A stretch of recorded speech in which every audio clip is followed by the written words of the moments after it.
The clock tower struck midnight, its bronze bell resonating through the mist-shrouded streets of Ravenhollow. From his perch atop the highest spire of the Blackthorn Manor, Alaric Vane watched the city below with eyes that had witnessed centuries pass.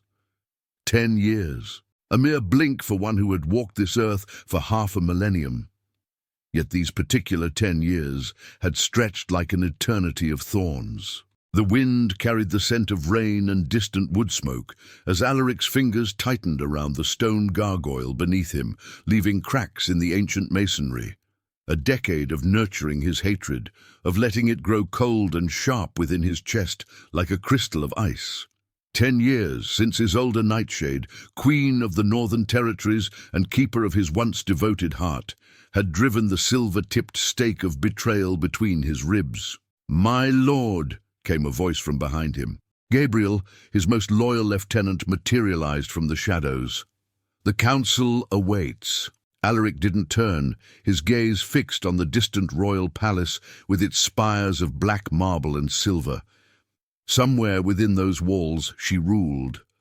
The woman who had orchestrated the massacre of his elite guard, who had allied with hunters to slaughter 23 of his most trusted warriors while he had been negotiating peace with the eastern clans. "Let them wait," Alaric replied, his voice carrying the weight of ages. "I find myself in a contemplative mood tonight." Gabriel shifted uncomfortably. "The blood moon approaches. The council insists on finalizing our strategy for the offensive. The blood moon. Once every century, when the barriers between realms thinned and vampires reached the apex of their power.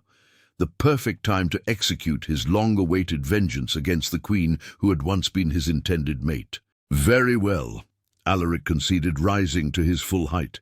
His black coat billowed around him as he turned, revealing a face carved from marble, high cheekbones, a strong jaw perpetually tensed with restraint, and eyes the color of frozen silver. He had been 34 when transformed, at the peak of his mortal strength, and the centuries had only refined his predatory grace. Together, they descended through the manor past ancient tapestries depicting the history of the vampire clans, through hallways where shadow servants bowed low as they passed.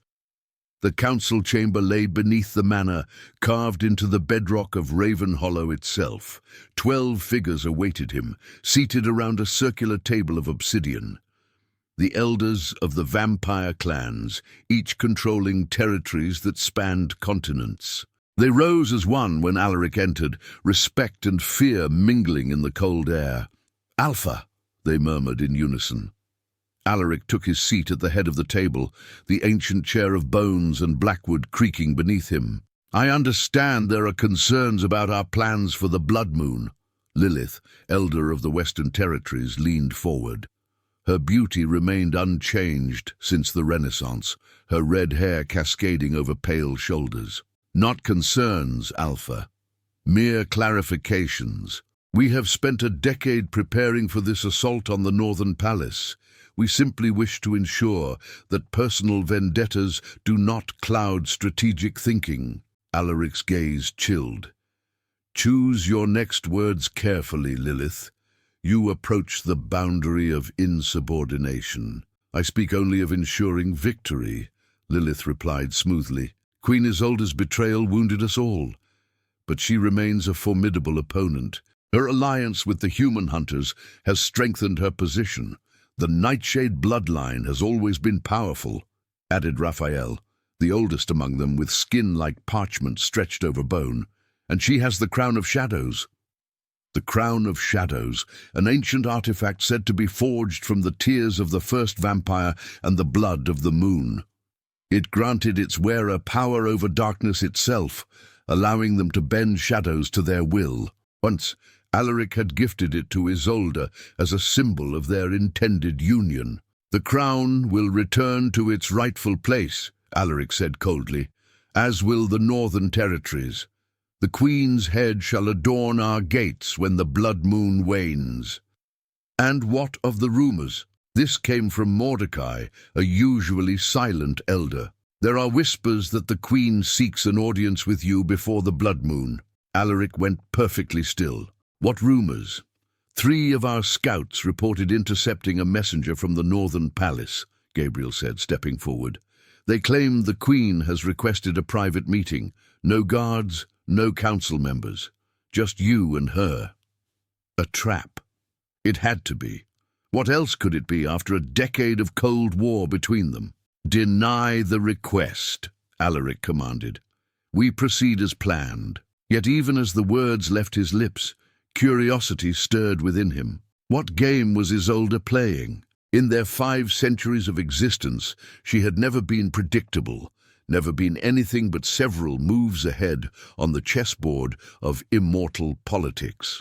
With respect, Alpha, Gabriel said hesitantly, perhaps there is strategic value in hearing what she has to say. Knowledge of her position could strengthen our attack. Alaric drummed his fingers on the obsidian table, considering. Where does she propose this meeting take place? The Crimson Library, Gabriel answered. Neutral territory, under the protection of the ancient accords. The Crimson Library stood at the center of Ravenhollow, a repository of knowledge that predated even vampire civilization. Its halls were sacred, protected by magic older than any living creature. No blood could be spilled within its walls without invoking a curse that would destroy both aggressor and victim. When? Tomorrow night. Alaric rose suddenly, causing several council members to flinch. I will meet with her, alone. Alpha, Lilith protested, the risk is mine to take, he finished, his tone brooking no argument. Continue preparations for the Blood Moon offensive. If I do not return from this meeting, execute the plan as discussed. With that, he swept from the chamber, his mind already racing with possibilities. After 10 years of silence, why would Isolde reach out now? The timing was too convenient, too close to the Blood Moon and his planned attack. In his private chambers, Alaric poured himself a glass of blood wine, the rare vintage almost black in the candlelight. He moved to the window, gazing once more at the distant palace. Their story had begun centuries ago, during what humans called the Renaissance. Isolde had been newly turned, a noble woman whose political acumen had only sharpened with immortality. Alaric, already ancient by then, had been captivated by her intellect as much as her beauty, the way she could deconstruct complex problems, her strategic mind, her vision for a world where vampires need not hide in shadows. For 300 years they had been allies, then friends, then lovers. They had survived witch hunts and hunter crusades. They had built Ravenhollow together, a haven for their kind. Their eventual union would have united the most powerful bloodlines, bringing stability to vampire society. Until that night 10 years ago, when he had returned from the Eastern Territories to find his elite guard massacred, evidence pointing directly to Isolde's involvement. Survivors spoke of the Queen's personal guard, leading the attack alongside human hunters, wielding weapons blessed by ancient magic. 23 of his most loyal, most beloved warriors, including his blood brother Dominic, slaughtered while Alaric was away. When confronted, Isolde had not denied her involvement. She had stood in her throne room, the crown of shadows glimmering on her midnight hair, and said nothing as he raged and accused. Her silence had been the final betrayal, the confirmation of her guilt. He had nearly killed her that night.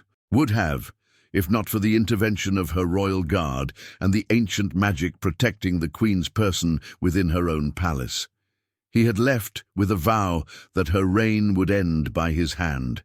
Now she wished to speak with him before he could fulfill that vow. Alaric drained his glass and summoned his valet. "Prepare my formal attire for tomorrow evening," he instructed. "I have an appointment with an old enemy." The following night, Alaric arrived at the Crimson Library precisely at the witching hour. The massive structure of red stone rose before him, its countless windows illuminated with gentle light. 2 stone guardians, gargoyles animated by ancient magic, flanked the entrance, their eyes following him as he approached. "Alpha Alaric Vane," he announced himself. "I am expected." The gargoyles bowed their heads in unison, and the great doors swung open silently. Inside, the library stretched impossibly far, shelves reaching toward a ceiling painted with constellations that actually moved. The scent of old parchment and binding glue hung in the air, mingling with the subtle fragrances of preservation spells. The chief librarian, a wisp of a man whose species was a matter of speculation among even the oldest vampires, materialized beside him. "The Queen awaits in the lunar reading room," he whispered, his voice like pages turning. "No weapons have been brought within these walls. The accords are respected." Alaric nodded curtly and followed as the librarian led him through winding paths between towering bookshelves. They ascended a spiral staircase of copper and glass, eventually arriving at a circular room dominated by a domed ceiling of enchanted glass that showed the moon in perfect detail, no matter its actual position in the sky. And there she was. Isolde Nightshade stood with her back to him, gazing up at the moon. Her gown of midnight blue velvet fell in perfect folds around her slender figure. Her hair, black as a raven's wing, was arranged in an intricate style that left her neck, that most vulnerable part of any vampire, exposed. A deliberate choice, he knew. A statement of either supreme confidence or foolishness. The chief librarian vanished without a sound, leaving them alone. 10 years, Alaric said, his voice echoing slightly in the domed room. 10 years of silence, and now you summon me days before I planned to separate your head from your shoulders. Your timing has always been impeccable, Isolde. She turned slowly, and despite himself, Alaric felt the impact of her beauty like a physical blow. Her face remained as he remembered, heart-shaped, with high cheekbones and full lips, but it was her eyes that had always been her most arresting feature. Large, slightly tilted, and the color of amethysts. Eyes that had witnessed the rise and fall of civilizations, eyes that had once looked at him with love. Now, they held something he couldn't quite identify. Not fear, certainly, not quite regret. Something deeper, more complex. "Alaric," she said, his name on her lips still possessing the power to disarm him momentarily. "Thank you for coming." "Curiosity overwhelmed my better judgment," he replied coldly. "You have 10 minutes to satisfy it before I leave." Isolde moved toward a small table where a crystal decanter of blood wine waited. She poured 2 glasses and offered one to him. "You look well," she said. "Time has been kind. Time is irrelevant to our kind," he countered, accepting the glass but not drinking. "State your purpose, Isolde. Why this meeting?" She took a deliberate sip from her glass, then set it down carefully. "I wish to prevent the bloodshed your planned attack would cause, not for my sake, but for the sake of our people." Alaric's laugh was harsh. "Our people? You aligned with hunters to massacre 23 of our people. You orchestrated the death of my blood brother while I was away securing peace. Do not speak to me of preventing bloodshed when your hands are stained with the blood of my family." "I did what was necessary," she said, her voice steady but her eyes holding something that looked almost like pain. "Necessary?" Alaric hissed, taking a step toward her. "You call betrayal necessary?" "Yes," Isolde answered simply. "And if given the choice again, I would make the same decision." Rage flared within him, hot and sudden. In less than a heartbeat, he crossed the space between them, his hand finding her throat. He didn't squeeze. The accords prevented violence, but the threat was clear. "Give me one reason why I shouldn't violate the accords and end you right now," he growled. Isolde didn't struggle. She met his gaze steadily and spoke words that froze him in place. "Because everything I did, every life taken, every drop of blood spilled, I did to save yours, Alaric. And it's time you knew the truth." Alaric's grip loosened, his fingers suddenly numb as her words penetrated the armor of his hatred. For 5 centuries he had prided himself on his ability to detect deception, yet Isolde's heart remained steady, her eyes clear of falsehood. Still, he refused to surrender to hope so easily. "What manner of game is this?" he asked, his voice dangerously soft as he withdrew his hand from her throat. Isolde touched the place where his fingers had been, a gesture almost absent-minded. "No game. Only a truth I've kept buried for a decade." She turned away from him and walked to the enchanted dome, the celestial light washing over her features. Above them, the magnified moon revealed every crater, every ancient scar upon its surface in exquisite detail. Its light seemed to follow her, as if darkness itself bent to her presence, the power of the crown of shadows, though she didn't wear it tonight. 10 years ago, she began, I received a visitor in my private chambers, a seer from the ashen wastes. You remember Cassandra, the blind oracle? Alaric remained perfectly still. She hasn't been seen for centuries. She came to me with a vision so terrible it haunted me for weeks after. Isolde's fingers traced patterns in the air, and the shadows responded, swirling like smoke between her hands. She saw your death, Alaric. Not the temporary kind from which our kind recovers, but true death. Permanent. Final. Many have tried to kill me, he replied coldly. None have succeeded. This was different. She saw a coalition of Eastern clan leaders conspiring with hunter generals. They had discovered an ancient ritual requiring the blood of 23 vampires of your direct line, spilled while you negotiated peace in good faith. Your blood brother Dominic was to be the final sacrifice. Alaric's mind raced back to those days. He had indeed been in delicate negotiations with the Eastern clans, seeking to end centuries of territory disputes. The timing aligned perfectly with the massacre. "Why not warn me?" he demanded. "Why orchestrate their deaths yourself, rather than simply telling me of this threat?" Isolde's laugh held no mirth. "Warn you? So you could charge into battle against 6 clan leaders and their human allies? Even you, with all your power, would have fallen." She shook her head. "Besides, Cassandra was specific. If you knew the danger, if you altered your course and failed to complete the peace negotiations, a worse fate awaited our entire kind. War would consume us, leaving vampires extinct within 50 years. So instead, you murdered my guard, my family." The words emerged as broken glass. "I infiltrated the conspiracy," Isolde corrected, her composure slipping for the first time. "I convinced them I shared their desire to see you weakened. I gained their trust by offering to eliminate your elite guard myself, removing your strongest protection. Then I ensured that every vampire who died that night was given a swift, honorable end, their blood preserved rather than used in the ritual." "You expect me to believe this?" Alaric's voice dropped an octave. "That you betrayed me to save me?" Isolde reached into the folds of her gown and withdrew a small crystal vial. Within it swirled a substance neither liquid nor gas. Memories, preserved through ancient magic. She placed it on the table between them. "These are Cassandra's prophecies, preserved exactly as she delivered them. View them, then judge the truth of my words." Alaric stared at the vial, conflict raging within him. If she spoke the truth... But no, he couldn't allow himself to consider it. 10 years of hatred had become foundational to his existence.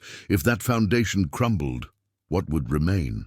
"Even if I were to believe this," he said carefully, "why wait 10 years to tell me? Why allow this rift to grow between us if your motives were pure?" Pain flashed across Isolde's features. The conspirators still live, still hold power in the Eastern territories. They believe I betrayed you out of ambition, that I sought to rule all territories myself. This perception protects both of us. If they suspected I had thwarted their ritual..." She trailed off. "Then why tell me now? Why risk everything on the eve of my planned attack?" Isolde's expression grew grave. "Because Cassandra visited me again 3 nights ago. The danger has returned, Alaric, but in a form I cannot counter alone. The Eastern leaders have discovered why their ritual failed. They know I preserved the blood rather than spilling it. They've adapted their plans." She stepped closer, close enough that he could detect the faint scent of night-blooming jasmine that had always surrounded her. "The blood moon will not be just the apex of our power. It will be the moment when the barrier between realms is thinnest. They intend to use this convergence to complete what they started 10 years ago, and this time they've ensured I cannot interfere. Alaric studied her face, searching for deception and finding none. Why should I trust you now after a decade of enmity? Because despite everything, you know me, Alaric. 500 years of knowing someone leaves impressions that even betrayal cannot fully erase. Search your memories not just of the massacre, but of the centuries before. Did I ever give you cause to doubt me until that night? Her words struck a chord. Before the massacre, their trust had been absolute. Through wars and peace, through the rise and fall of human empires, they had moved in perfect synchronicity. Even when they disagreed, their respect for each other had remained unshaken. The memories, she pressed. View them, and then decide. With reluctance born of both pride and fear, Alaric reached for the crystal vial. As his fingers closed around it, the substance within responded, swirling more rapidly. He removed the stopper and tipped the contents into his palm. The memory essence absorbed instantly through his skin. The library disappeared, replaced by Isolde's private chambers a decade ago. Cassandra stood before her, the oracle's milky blind eyes somehow still seeing beyond the veil of the present. Blood of 23, bound by loyalty and lineage, spilled in the eastern lands while peace is brokered. Cassandra's voice echoed, eerie in its certainty. The Alpha will fall, his soul consumed by ancient hunger from beyond the veil. After him, all vampire kind will follow into oblivion. The vision shifted, showing Isolde's anguish, her desperate search for alternatives, her infiltration of the conspiracy. He watched through her eyes as she made the terrible choice to sacrifice 23 to save thousands, to save him. Watched as she personally ended Dominic's life with a whispered apology and a promise to preserve his essence. Most devastatingly, he witnessed her return to her chambers after the deed was done. Watched as the composed queen collapsed in private, her sobs racking her body as she clutched a pendant, his gift to her centuries ago, and whispered his name like a prayer for forgiveness. The memory faded, leaving him standing once more in the lunar reading room. The silence between them stretched, taut with unspoken emotion. The Eastern leaders, he finally said, his voice rough. Names. Isolde's relief was palpable. Vladimir Koslov, Eliza Bathory, Wei Jiang, Nefertiti, Silvio Corvinus, and Ibrahim al-Rashid, 6 of the most powerful vampires in existence, each controlling territories spanning multiple human countries. Together, they rivaled even his power. The ritual, he continued, what form will it take during the blood moon? They need to open a gateway between our realm and what humans call the void, Isolde explained. The emptiness between universes, home to entities far older than vampires or humans. These beings feed on souls, and they've promised the Eastern leaders immunity in exchange for access to our realm. And my role in this? Your bloodline traces back to the first vampire.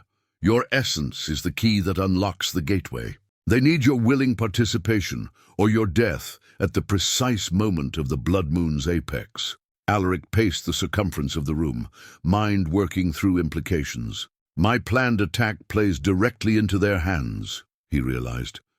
They anticipated I would strike during the blood moon.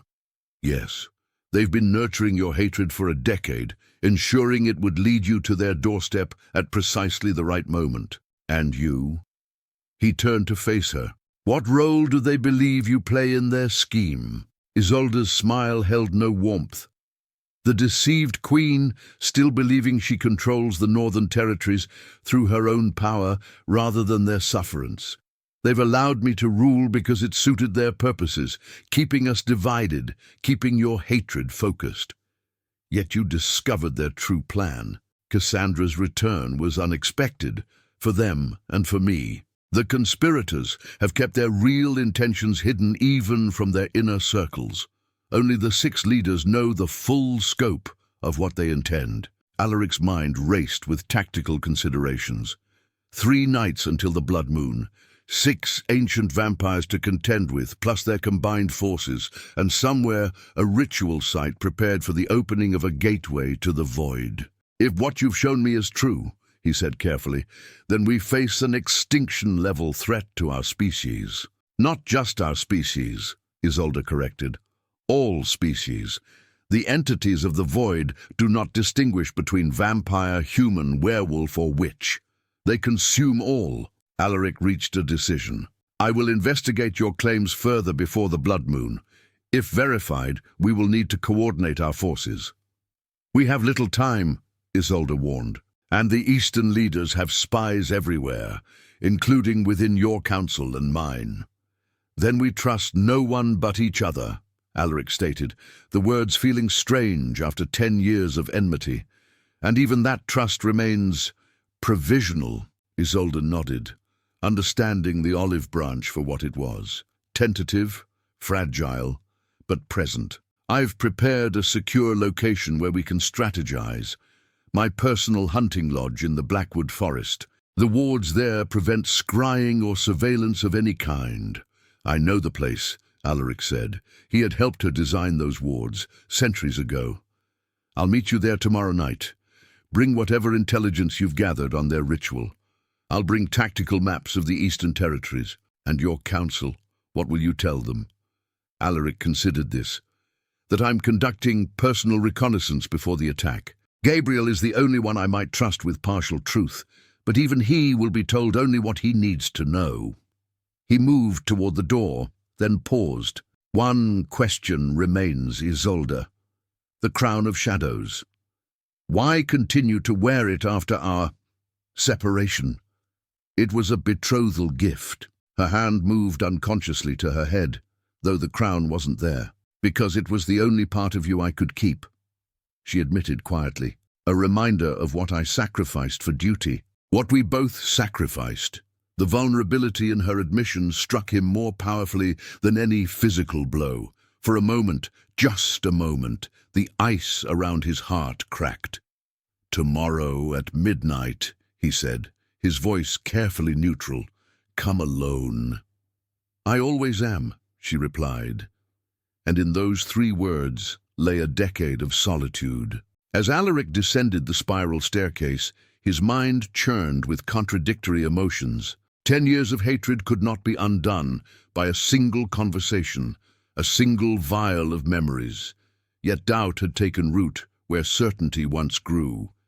If Isolde spoke the truth, if her betrayal had been an act of desperate protection rather than treachery, then his decade of plotting vengeance had served only to further the conspiracy against him. Outside the Crimson Library, the night had deepened. Rain fell in gentle sheets, washing the cobblestone streets clean. Alaric stood for a moment, letting the water soak through his clothing, cooling the turmoil within him. Gabriel materialized from the shadows across the street, concern evident in his posture. Alpha? Is all well? A change of plans, Alaric said, his decision crystallizing even as he spoke. We will delay the attack. Delay. Gabriel couldn't hide his shock. But the blood moon will still occur next month, and the month after that. Celestial events are not so rare that we must rush unprepared into potential traps. He fixed his lieutenant with a penetrating stare. Have you ever questioned the evidence of the Queen's involvement in the massacre, Gabriel? Gabriel shifted uncomfortably. It seemed conclusive at the time, but there were inconsistencies I couldn't explain, ways in which the attack didn't align with her known strategies. The Queen has always been direct in her confrontations, yet this had elements of subterfuge that seemed unlike her. Interesting, Alaric thought. Gabriel had harbored the same doubts that had occasionally pierced his own consciousness, doubts he had ruthlessly suppressed. I will be absent for the next 2 days, Alaric informed him. Personal reconnaissance. The council is to continue preparations but take no action until my return. Gabriel bowed. As you command, Alpha. As his lieutenant disappeared into the night, Alaric took a deep breath of the rain-washed air. For the first time in 10 years, his mind felt clear. Whether Isolde's story was truth or elaborate deception, he would discover it before the blood moon rose. And if she had spoken truly, if his hatred had been manipulated, weaponized against him by ancient enemies, then his vengeance would find new, more deserving targets. He moved through the shadows toward Blackthorn Manor, already planning what he would need for tomorrow's meeting. Behind him, in the highest window of the Crimson Library, Isolde watched his departure, her expression unreadable. Unnoticed by either vampire, a raven perched on a nearby rooftop. Its eyes gleamed with unnatural intelligence as it observed their separation. When Alaric had disappeared from view, the bird took flight, winging eastward through the storm. In a tower thousands of miles away, Eliza Bathory stroked the rim of a chalice filled with blood, still warm from its donor. Across from her, Vladimir Kozlov's massive frame dominated an ornate chair, his ancient face contemplative. "So," Eliza murmured, "they've made contact after all these years. Just as you predicted." "The Queen's conscience was always her weakness," Vladimir replied, "and Alaric's pride will be his downfall. Let them conspire. Let them believe they've discovered our true purpose. And if they actually align against us?" Eliza's concern was pragmatic rather than fearful. Together, they command considerable power. Vladimir's smile revealed fangs longer than any modern vampire's, a testament to his true age. "Then we accelerate our timeline. The blood moon is optimal, but not essential. And we have a contingency they cannot possibly anticipate." He raised a hand, and from the shadows stepped a figure that made even Eliza stiffen in surprise. "You see," Vladimir continued, "family reunions can be so unpredictable." The newcomer stepped into the light, revealing features so similar to Alaric's they might have been twins, except for the eyes, which held an emptiness that spoke of something far older than any vampire inhabiting the form. "Hello, brother," the figure said, its voice carrying echoes of the void itself. The Blackwood forest stretched before Alaric like a dark sea, ancient trees swaying gently in the midnight breeze. He moved through the shadows with practiced ease, senses alert for any sign of pursuit or ambush. Though he had agreed to meet Isolde, caution remained his steadfast companion. The hunting lodge appeared through the trees, a structure of stone and timber that blended with the forest around it. No lights burned in its windows, yet Alaric knew she was already inside. He could sense her presence, a familiar resonance that, despite everything, still called to something deep within him. He paused at the tree line, scanning the perimeter. The magical wards they had designed together centuries ago remained intact, their subtle energy signature recognizable to him alone. They would prevent scrying, teleportation, or any magical surveillance. Within these boundaries, they would truly be alone, for better or worse. As he approached the entrance, the door swung open.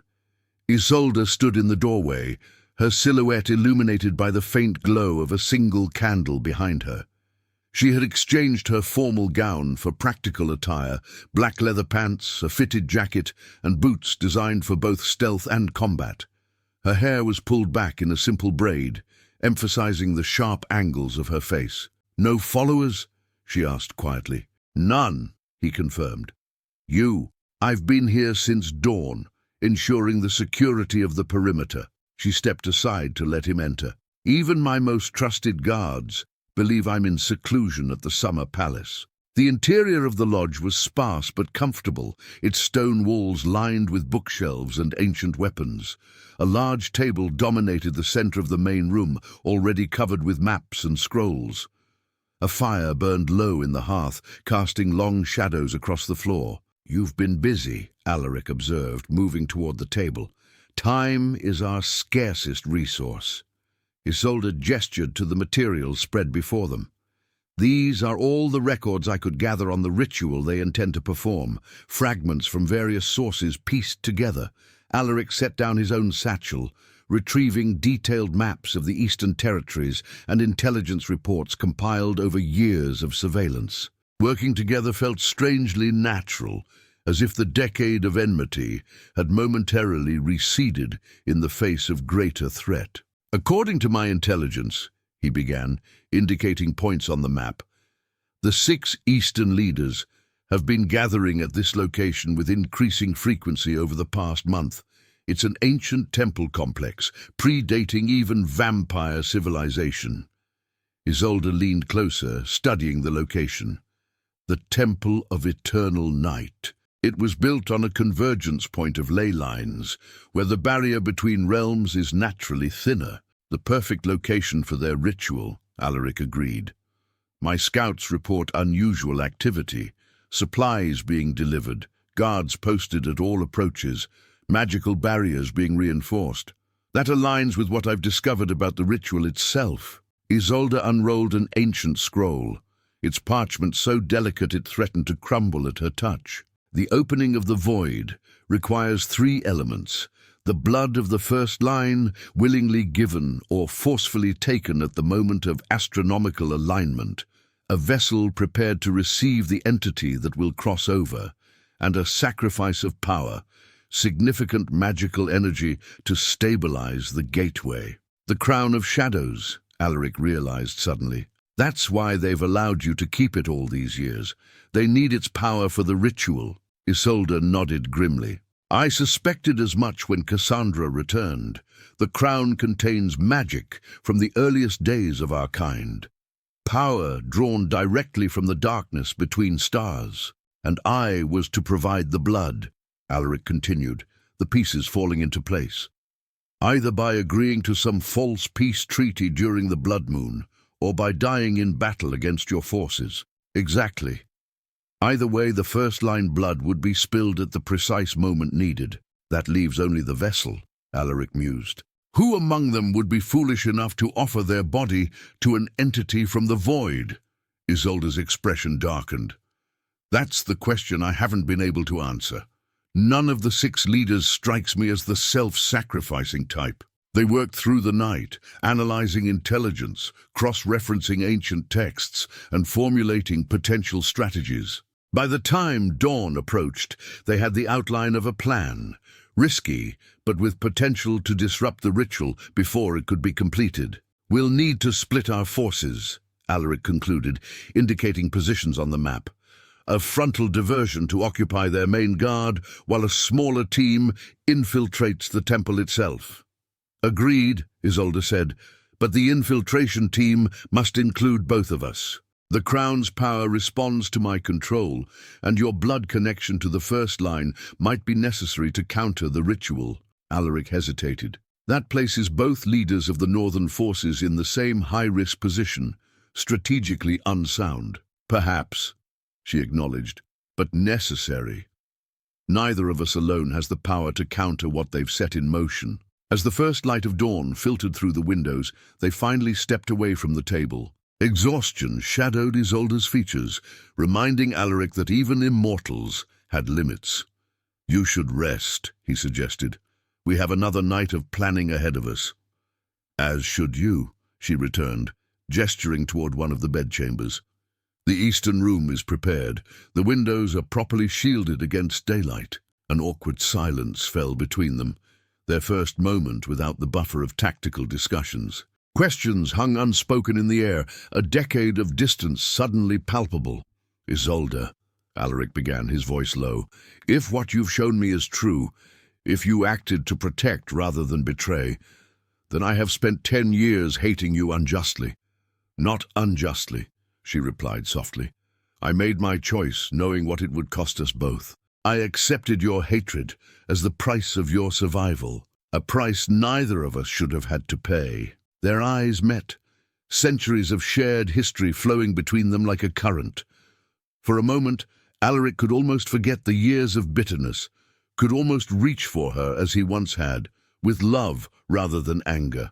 The moment shattered at the sound of breaking glass. Instantly alert, both vampires moved in perfect synchronicity, backs together, scanning for threats. "The wards," Isolde hissed. "They're still intact. No magical intrusion possible." "Then a physical one," Alaric concluded. "Something mechanical." His enhanced vision caught it first. a small metal cylinder rolling across the floor, emitting a faint hissing sound. "Gas!" he warned, but too late. The cylinder erupted, filling the room with a silvery mist that burned like acid where it touched exposed skin. "Argentum vapor," Isolde gasped, recognizing the silver-based compound designed specifically to incapacitate vampires. "We need to—" Her words cut off as the main door exploded inward. Through the mist and debris stormed a team of black-clad figures, human hunters, their weapons gleaming with enchantments designed to harm immortals. Alaric moved with blinding speed, despite the burning pain of the silver mist.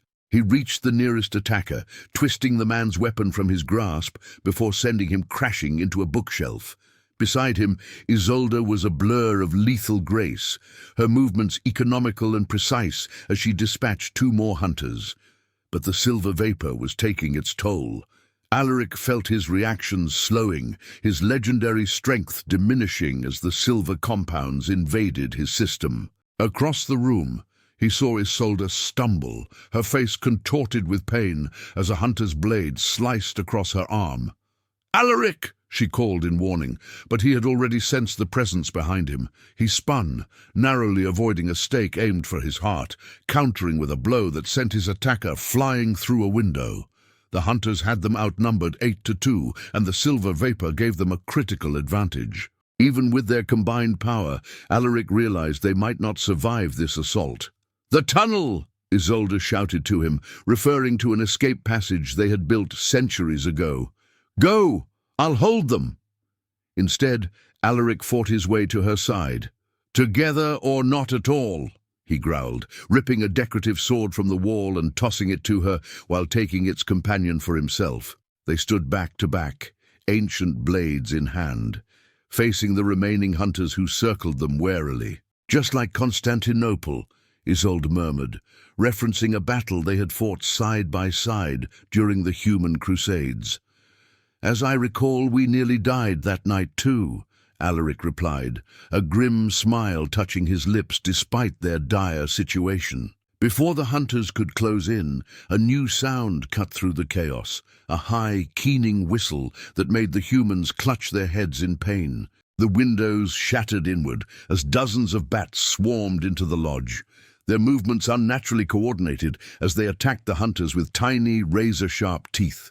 "Gabriel," Alaric realized, recognizing his lieutenant's unique ability to control bat colonies. The distraction provided the moment they needed. Alaric seized Isolde's hand and pulled her toward the hidden panel that concealed the escape tunnel. As they reached it, the panel slid open from the other side, revealing Gabriel's concerned face. "Alpha, quickly!" the lieutenant urged, helping them into the narrow passage. "My bats won't distract them long." Once they were safely inside, Gabriel sealed the panel behind them, plunging the tunnel into darkness, broken only by the faint luminescence of enchanted moss growing along the walls. "You followed me," Alaric stated, torn between gratitude for the timely rescue and concern that his orders had been disobeyed. "Forgive me, Alpha," Gabriel replied, leading them swiftly through the tunnel.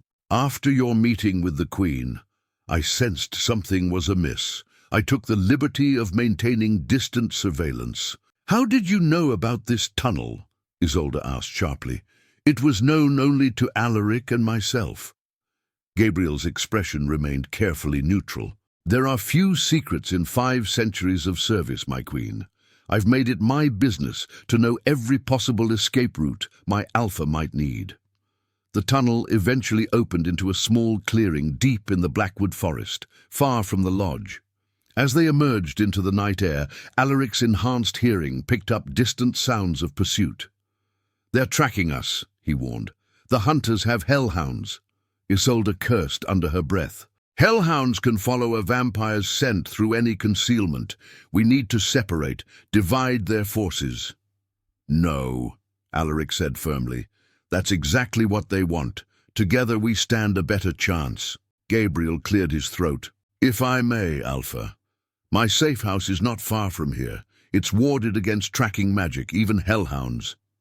"Lead on," Alaric commanded, supporting Isolde, who was still weakened by the silver vapor exposure. They moved swiftly through the forest, Gabriel guiding them along paths so faint only vampire senses could detect them. The sounds of pursuit gradually faded behind them, though none of them slowed their pace. Gabriel's safe house proved to be a modest cabin nestled against a cliff face, virtually invisible unless one knew exactly where to look. Inside, it was surprisingly well appointed, clearly a long-established retreat rather than a hasty contingency. "You'll be safe here," Gabriel assured them, activating wards with a series of gestures. "No one knows of this place except me." "Not even me," Alaric noted, raising an eyebrow at his lieutenant. "Some secrets serve to protect, Alpha," Gabriel replied, his tone respectful but unapologetic. While Gabriel prepared a concoction to counteract the lingering effects of the silver exposure, Alaric turned to Isolde. "The hunters knew exactly where to find us. The location was known only to you and me.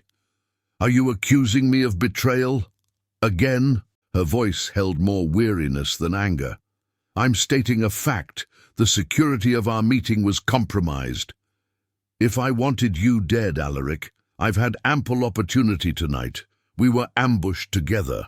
Before he could respond, Gabriel returned with 2 goblets containing a thick, dark liquid. "Drink," he instructed. "It will purge the silver from your systems." They accepted the remedy, both grimacing at its bitter taste. As the burning sensation of the silver began to fade, Alaric's thoughts cleared. Something about the attack troubled him beyond the obvious breach of security. "The hunters were human," he said slowly, "not vampire agents of the eastern clans." Isolde nodded. "I noticed that as well. Humans working for vampires is not unprecedented, but for such a crucial task. It suggests our enemies wanted us incapacitated, not killed," Alaric concluded. "The silver vapor was designed to weaken, not destroy." "A capture attempt?" Gabriel suggested. "Perhaps," Isolde said, "or a delay tactic. With both of us pinned down, we cannot interfere with whatever preparations they're making for the ritual." Alaric paced the small confines of the cabin, frustration evident in every line of his body. "We've lost the intelligence we gathered, our strategic plans." "Not entirely," Isolde interrupted, reaching into her jacket to withdraw a small folded parchment. "I managed to save this, the key elements of the ritual. The rest we can reconstruct." Gabriel excused himself to check the perimeter, leaving them alone once more.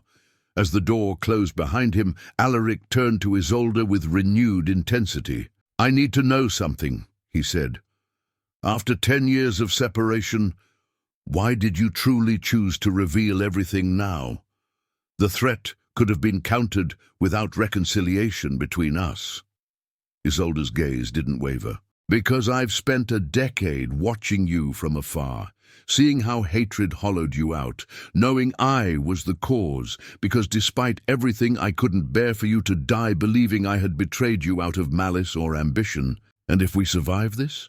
What then?" "Then we return to ruling our separate territories," she answered, though something in her eyes suggested the words cost her. "Some bridges, once burned, cannot be rebuilt." The air between them charged with unspoken emotions, regret, longing, the weight of centuries shared and a decade divided. Alaric took a step toward her, driven by an impulse he couldn't fully explain. The moment shattered as Gabriel burst back into the cabin, his expression grave. "Riders approaching," he reported tersely. "Not hunters, vampires."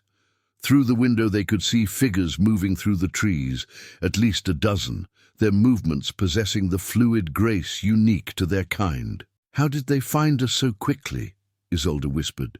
"No tracking magic should work here, unless they had a beacon to follow," Alaric said slowly, his gaze shifting to Gabriel. "Someone who knew exactly where this secret cabin was located." Gabriel's face remained impassive. "Alpha, surely you don't believe that you've betrayed me? I'm finding it increasingly difficult not to." Alaric moved with sudden, blinding speed, pinning his lieutenant against the wall. "The hunters at the lodge, convenient timing. Your timely rescue, even more convenient. Now vampires who somehow tracked us to a location, supposedly known only to you." "Alaric," Isolde cautioned, We don't have time for this. If they're outside already. Time for what, my queen? Came a new voice from the doorway. Family reunions. All three vampires turned to face the newcomer. Alaric felt the world tilt beneath him as he stared into a face that mirrored his own in every detail, except for the eyes, which held a cold emptiness he had never seen in any living creature. Impossible, he breathed. Brother, the doppelganger greeted him with a smile that never reached those void-like eyes. How very long it's been. Dominic died, Isolde whispered, her face pale with shock. I ended his life myself. Did you? The creature wearing Dominic's face asked pleasantly. Or did you merely free me from the constraints of my old existence? He turned to Gabriel, who had gone completely still. You've done well, my friend. Your loyalty will be remembered when the new order rises. Gabriel's eyes dropped, unable to meet Alaric's accusing gaze. I serve the true Alpha, he said quietly, as I always have. Dominic, or whatever wore his form, stepped fully into the cabin, power radiating from him in waves that made the air itself seem to distort around his presence. You look troubled, brother, he said to Alaric. Surely you're happy to see me after all this time. After all, isn't my miraculous return exactly what you've wished for these past 10 years? You are not Dominic, Alaric stated flatly. My blood brother died a decade ago. Whatever you are, you're merely wearing his face. The thing that looked like Dominic laughed, the sound like glass breaking. Perceptive, as always.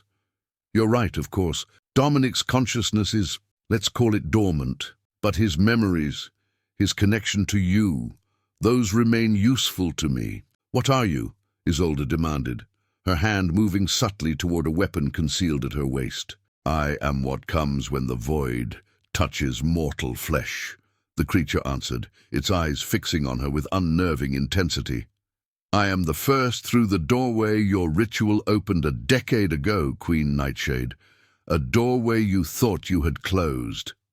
Isolde's shock was genuine. That's not possible. The ritual failed. I made certain of it.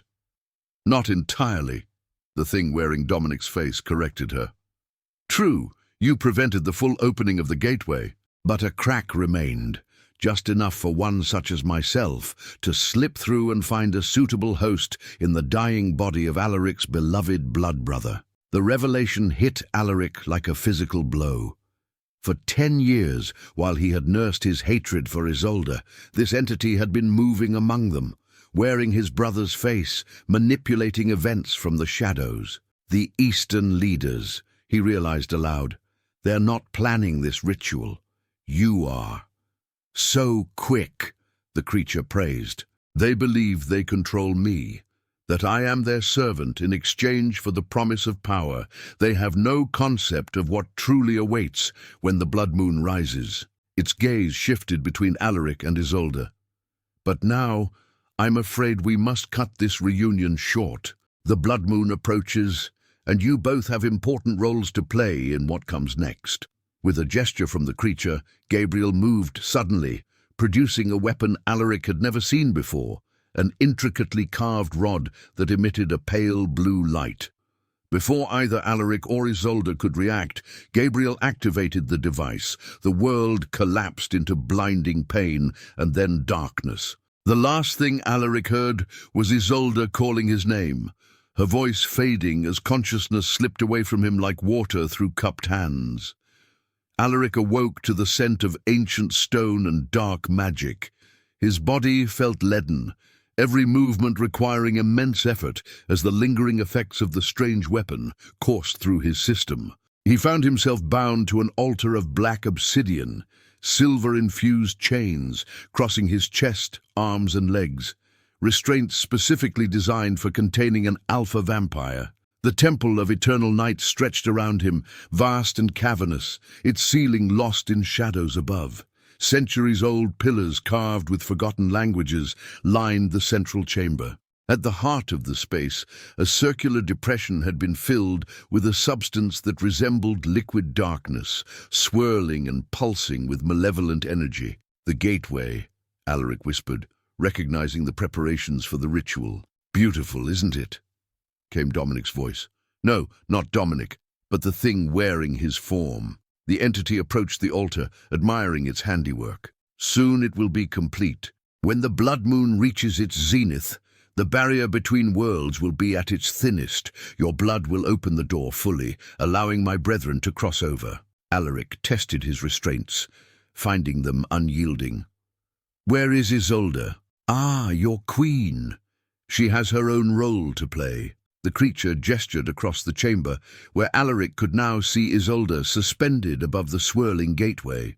Silver chains wrapped around her limbs, and atop her head sat the crown of shadows, its dark jewels pulsing with power that seemed to be draining into the void below. The crown's power sustains the gateway, the entity explained, while her life force acts as the anchor. Poetic, don't you think? The two of you, united in purpose after a decade apart. Alaric's eyes met Isolde's across the chamber. Despite her obvious pain, her gaze remained defiant. She gave him the slightest nod, a message only he would recognize. She had a plan, or at least the beginning of one. The Eastern leaders, Alaric said, playing for time. Where are your supposed masters? The creature smiled coldly, preparing themselves for apotheosis, or so they believe. They'll be here for the culmination, expecting to be transformed into gods. They have no idea they're merely the first meal.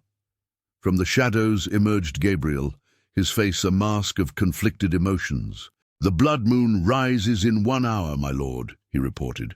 The Eastern leaders approach. Excellent, the entity replied. Everything proceeds as ordained. When Gabriel's eyes met Alaric's, the lieutenant quickly looked away, shame evident in his posture. Why, Gabriel? Alaric asked quietly. 5 centuries of loyalty, abandoned for this?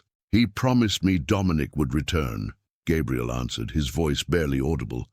My sire, my creator. He said if I helped him, the real Dominic would be restored. And you believed this creature from the void would honor its word, Isolde called from across the chamber. Gabriel, it cannot create, only destroy and consume. Doubt flickered across Gabriel's features. I had to try, he whispered. He's been convincing. Sometimes I thought I could see glimpses of the real Dominic. The entity laughed. Such sentimentality. This is why your kind will fall. You cling to emotions, to connections, when power is all that matters. It turned to Gabriel. Go. Ensure the Eastern leaders are seated in their designated positions when they arrive. The ritual must not be disrupted. As Gabriel departed, the creature approached Alaric, studying him with cold curiosity. 5 centuries you've walked this earth, building your power, forging alliances, all while never suspecting what truly lurks beyond the veil. Did you think vampires were the apex predators of existence? You are merely shadows compared to what awaits. If you're so powerful, Alaric replied, why the elaborate ritual? Why not simply open the gateway yourself? Even gods have rules, brother. Barriers exist for a reason, and breaking them requires specific circumstances, specific sacrifices. The entity traced a cold finger along Alaric's cheek. Your bloodline carries the essence of the first vampire, a being who glimpsed the void and drew power from it. That connection makes you the perfect key. Alaric's mind raced, processing this revelation. If his bloodline connected to the void, perhaps that connection could be used against the entity. But how? His gaze returned to Isolde, who had closed her eyes in apparent concentration. The crown of shadows pulsed more intensely now, its power visibly flowing into the gateway below her. The sound of chanting echoed through the temple as the 6 Eastern leaders entered the chamber, each garbed in ceremonial robes of crimson and black. They took their positions around the circular gateway, oblivious to their true fate in the entity's plans. The vessel approaches completion, Vladimir Koslov intoned, his ancient voice reverberating through the temple. The blood moon rises. Soon ascension shall be ours. The entity wearing Dominic's face smiled indulgently. Indeed, Elder Koslov, your loyalty will be rewarded beyond measure. As the Eastern leaders began their part of the ritual, Alaric sensed a subtle shift in the energy of the chamber. Isolde had opened her eyes again, and now they glowed with an inner light that seemed to pulse in counterpoint to the crown of shadows. She was doing something, using the crown's connection to the darkness to work some kind of magic. Understanding dawned on him. The crown of shadows didn't just channel darkness, it controlled it. And if the gateway was composed of the same fundamental darkness that the crown commanded, Alaric needed to create a diversion. He focused his will into his restraints, not trying to break them, but to absorb the silver into his own bloodstream. It was an ancient technique known only to the oldest vampires, the ability to transmute harmful substances by accepting them into oneself. The pain was excruciating, like liquid fire coursing through his veins, but he embraced it, channeling it into strength. "Your plans have a fatal flaw," he said loudly, drawing the entity's attention away from Isolde. "You chose the wrong vessel." The creature turned toward him, amusement playing across Dominic's borrowed features. "Oh, please, enlighten me with your last words. Dominic was my blood brother, but not by birth. He wasn't of the first line." Alaric let this truth hang in the air. "His blood might have allowed you partial access to our realm, but it will never fully open the gateway." The entity's amusement faltered. "You lie. Why do you think the ritual failed 10 years ago? Isolde didn't just prevent it, it was doomed from the start. You need a true descendant of the first vampire." Alaric smiled grimly. "You need me, not my blood." "Me?" Confusion rippled through the Eastern leaders, who exchanged worried glances. The entity's expression darkened as it considered Alaric's words. "If what you say is true, then I simply need to take your form instead," it concluded. "You could try," Alaric agreed, "but transferring between vessels during a ritual this complex, the gateway would collapse." It was a bluff, but one based on enough truth to be convincing. The uncertainty in the entity's eyes confirmed it had struck home. "Unless," Alaric continued, "you allow me to participate willingly. Release me, and I'll provide the connection you need. Freely given, not taken by force. Any practitioner of dark magic knows willing sacrifice holds more power than coerced submission." Vladimir Kozlov stepped forward. "This is not part of the agreed ritual," he objected. "The Alpha was to be sacrificed, his blood spilled into the gateway." "Silence," the entity commanded, its attention fixed on Alaric. "You would willingly aid us, after everything?" "Not us. You." Alaric's eyes bored into the creature's. "I've lived 5 centuries. I recognize superior power when I see it. If the choice is between death and serving a new master, I choose service." The entity studied him for a long moment, searching for deception. Behind it, Alaric could see Isolde had almost worked free of one of her restraints, the crown of shadows now pulsing in perfect rhythm with her own energy rather than feeding the gateway. "Release him," the entity finally commanded. "This is madness," Eliza Bathory protested. "We cannot trust—" Her words ended in a gurgle as the entity made a casual gesture, collapsing her throat. "I said release him," it repeated as Bathory fell to her knees, clutching her neck. 2 acolytes hurriedly approached the altar, unlocking Alaric's restraints. He rose slowly, making a show of weakness while gathering his strength. The silver he had absorbed burned through his system, but he converted the pain into raw power, a trick he had mastered over centuries. "The blood moon reaches its zenith," announced Wei Zhang, the oldest of the Eastern leaders. "The moment approaches." Alaric stepped toward the gateway, positioning himself between the entity and Isolde. "What would you have me do, Master?" he asked, infusing the last word with just enough subservience to seem convincing. The entity gestured to the edge of the gateway. "Kneel there, place your hands upon the edge, and open yourself to the void. Feel it calling to your bloodline, and answer." Alaric complied, kneeling at the edge of the swirling darkness. As his hands touched the cold stone, he could indeed feel something ancient and malevolent reaching for him, a hunger so vast it defied comprehension. For a moment, Terror threatened to overwhelm him. This was no mere portal to another realm, but to a place of absolute consumption, of endless appetite. He raised his eyes to meet Isolde's gaze. In that moment, understanding passed between them, the same understanding that had made them such formidable allies for centuries before their estrangement. She gave the slightest nod, and he knew it was time. "Now, Alpha," the entity commanded, moving to stand beside him. "Open yourself to the void. Let your blood sing to it." "As you wish," Alaric replied. In one fluid motion, he slashed his wrist against a sharp edge of the stone gateway, letting his blood, the blood of the first line, flow into the swirling darkness. The effect was instantaneous. The gateway flared with blinding light, the darkness transforming into a column of energy that shot toward the ceiling. The entity laughed triumphantly until it realized what was happening. Instead of opening wider, the gateway was collapsing in on itself. Alaric's blood, freely given, was not opening a door, it was sealing one. "What have you done?" the entity roared, its borrowed face contorting with rage. "Blood of the first line, freely given," Alaric said, his voice steady despite the pain.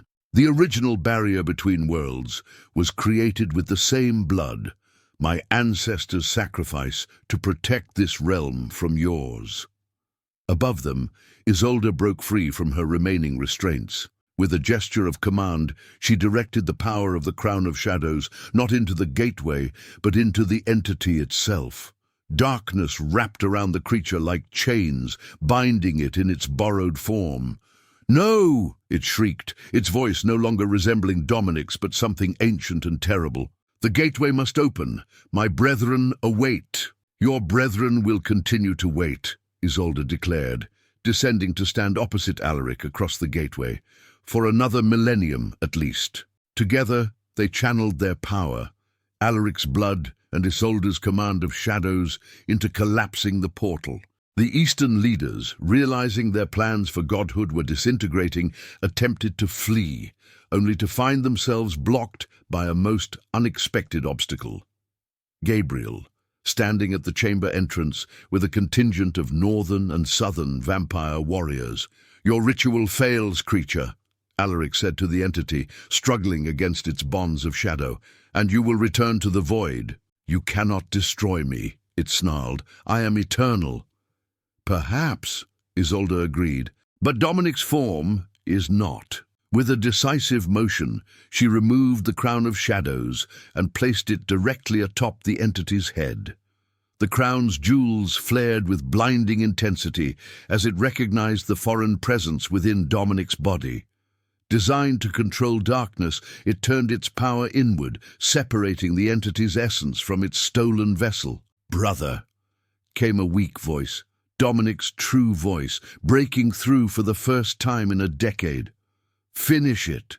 Set me free."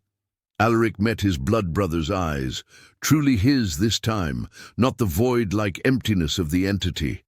With a heart heavy with both grief and determination, he plunged his hand into Dominic's chest, grasping the heart that had long since stopped beating on its own. "Find peace, brother," he whispered. As he withdrew Dominic's heart, the entity's essence tried to escape, a writhing darkness reaching for freedom. But the collapsing gateway exerted its own pull, drawing the creature back toward the void from which it had come. With a final, terrible shriek, it was sucked into the swirling darkness, which then imploded with a thunderous crash. The silence that followed was absolute. Dust and stone fragments rained down from the temple ceiling. The Eastern leaders who had survived stood frozen in shock, quickly surrounded by Gabriel's forces. Alaric cradled his brother's empty body, centuries of grief washing over him. Isolde knelt beside him, placing a gentle hand on his shoulder. "He was gone long ago," she said softly. "You gave him peace." 10 years, Alaric murmured. 10 years of hatred, all orchestrated by that thing. "Not all," Isolde corrected him. "My actions were my own. The pain I caused you was real, even if my reasons were not what you believed." Alaric looked up at her, really seeing her for the first time since their reunion. "You sacrificed everything, including my love, to protect me, to protect all of us." "It was my burden to bear," she replied simply. Gabriel approached cautiously, his face haggard with guilt. "Alpha," he began, "I have no right to ask forgiveness." "You were deceived," Alaric interrupted. "As was I, as were we all." Dawn approached as they emerged from the temple, the first rays of sun touching the horizon as the blood moon set. The vampire warriors had secured the remaining Eastern leaders, who would face the justice of a full council for their actions. Alaric and Isolde stood apart from the others, watching as the darkness of night gave way to morning light. "What happens now?" Isolde asked. "Our territories, our people, will need time to heal," Alaric finished. "As do we." He turned to her, taking her hand in his. 5 centuries of memories passed between them in that touch, battles fought side by side, quiet moments in candlelit chambers, plans made and dreams shared. And yes, a decade of bitter separation that had nearly destroyed them both. "Some bridges, once burned, cannot be rebuilt," he said, echoing her earlier words. "But perhaps we can build something new instead." Isolde's smile was like the dawn breaking after the longest night. "I would like that," she replied softly. As the sun rose fully above the horizon, they stood together at the threshold of a new day, the crown of shadows between them, no longer a symbol of division, but of a darkness conquered and a light rekindled. In the distance, Ravenhollow awaited, its ancient spires catching the morning light. Within its walls, their separate courts would eventually merge once more, not through the political union they had once planned, but through a bond tested by betrayal, tempered by sacrifice, and ultimately strengthened by a truth that had endured even the darkest deception. The Alpha and his queen would rule again, their shared blood, freely given, the seal on a covenant not even the void could break.